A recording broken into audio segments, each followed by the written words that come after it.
Sesungguhnya manusia itu ketika bicara tentang ilmu itu terbagi menjadi 4 kelompok.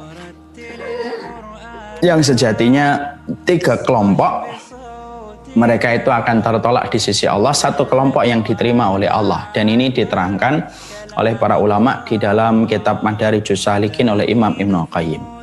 Ada kelompok yang pertama, orang yang mereka itu ketika beribadah kepada Allah, mereka memiliki keikhlasan tetapi tidak memiliki ilmu dan tidak memiliki dalil.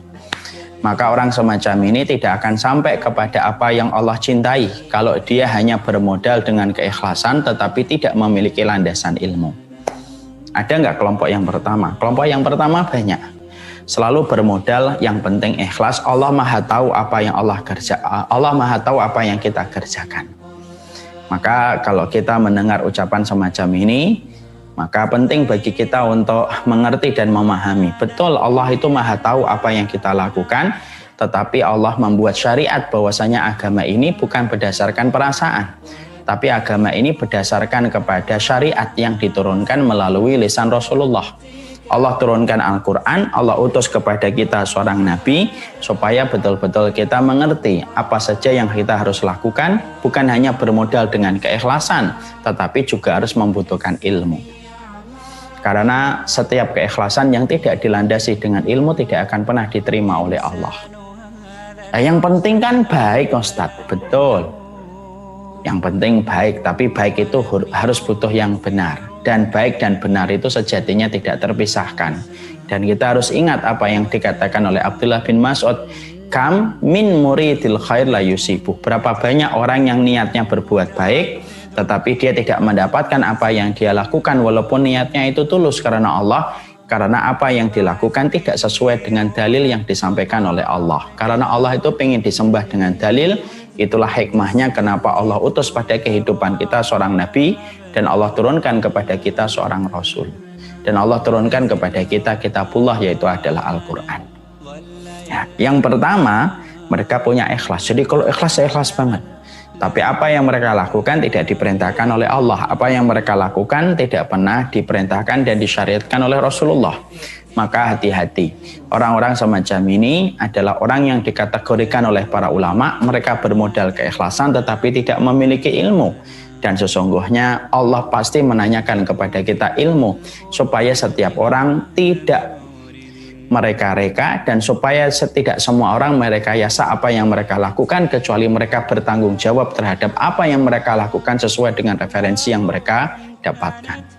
Maaf ya, bukankah S1 ketika akan mendapatkan gelar, sebelum dia mendapatkan gelarnya ada ujian skripsi. Dan begitu detailnya ujian skripsi, ditanya satu persatu bagaimana dalam ujian itu, ditanya referensinya dari mana, literasinya bagaimana.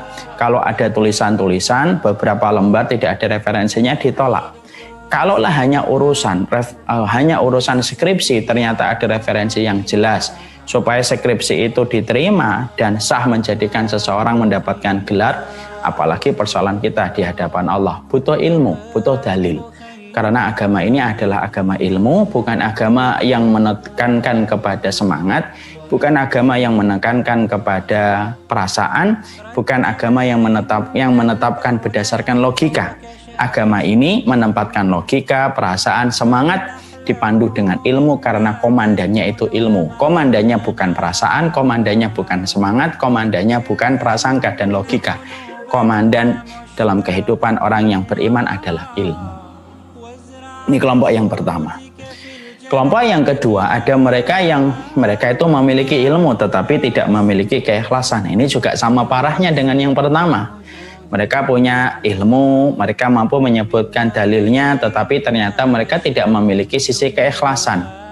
Sehingga walaupun mereka memiliki dalilnya, mereka memiliki ilmunya, yang merupakan salah satu sifat orang yang bertakwa yaitu memiliki ilmu, tapi ketika semua ilmu yang mereka raih dan mereka genggam dan mereka mampu pertanggungjawabkan secara referensi dan literasi, ternyata tidak diiringi dengan komitmen menjaga hatinya dan keikhlasan hatinya. Orang yang tidak memperlihatkan komitmen kepada keikhlasan walaupun dia mendapatkan ilmu, mampu menjabarkan ilmu, mampu menyampaikan referensi-referensi ilmu, tetapi ketika dia tidak memiliki keikhlasan, sejatinya semua yang dia lakukan tidak akan diterima oleh Allah. Karena ilmu memanggil keikhlasan dan ikhlas memanggil ilmu dan tidak terpisahkan. Layaknya baju dengan celana yang tidak terpisahkan. Layaknya handphone dengan chargernya yang tidak terpisahkan. Layaknya jendela dengan pintu yang tidak terpisahkan. Dan itulah sejatinya yang kita dapatkan. Sesungguhnya ada kelompok yang kedua, punya dalil, punya ilmu, punya petunjuk, mereka mampu bertanggung jawab secara referensi dan literasi, tapi ternyata ketika bicara niat, mereka gagap. Mereka tidak mampu menyebutkan niat dan ikhlas, mereka tidak mampu menempatkan keikhlasan pada hatinya, maka seketika ilmunya tidak tersisa, menguap, dan tidak ada yang diterima oleh Allah walaupun sejengkal, karena ilmu tanpa keikhlasan sebagaimana celana tanpa baju. Itu yang kedua. Ada kelompok yang ketiga, yaitu mereka yang tidak pernah peduli tentang keikhlasan dan tidak peduli tentang ilmu. Ini yang paling parah. Mereka tidak peduli tentang ilmu, tidak peduli tentang ikhlas. Bagi mereka itu ya kehidupan itu ya santai-santai aja. Yang penting Islam, penting Islam gitu.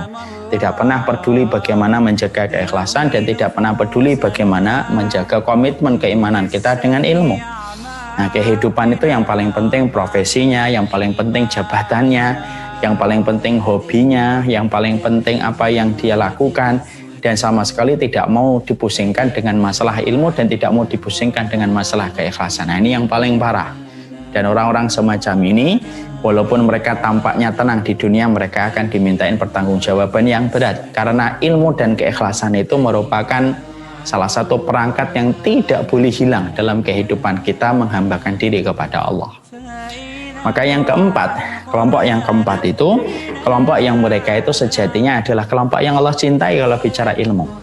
Kelompok yang sejatinya diridhai oleh Allah Subhanahu wa Ta'ala, yaitu adalah kelompok mereka yang memadukan antara ilmu dengan keikhlasan.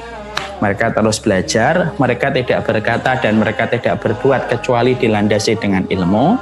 Dan ketika mereka berkata dan mereka ketika berbuat, ketika mereka berkata-kata dan ketika mereka berbuat, selalu mereka menempa hati mereka supaya mereka memiliki keikhlasan. Bahwasanya apa yang mereka lakukan, apa yang mereka kerjakan itu sesuai dengan niat untuk mencari ridhonya Allah dan tidak ada yang dia harapkan kecuali adalah ridhonya Allah dan kecuali kecintaannya Allah Subhanahu wa Ta'ala. Maka orang semacam inilah yang memadukan antara ilmu dengan keikhlasan dan inilah sejatinya karakter ketakwaan. Karakter ketakwaan itu mereka memiliki dalil, mereka memiliki ilmu, mereka juga punya keikhlasan.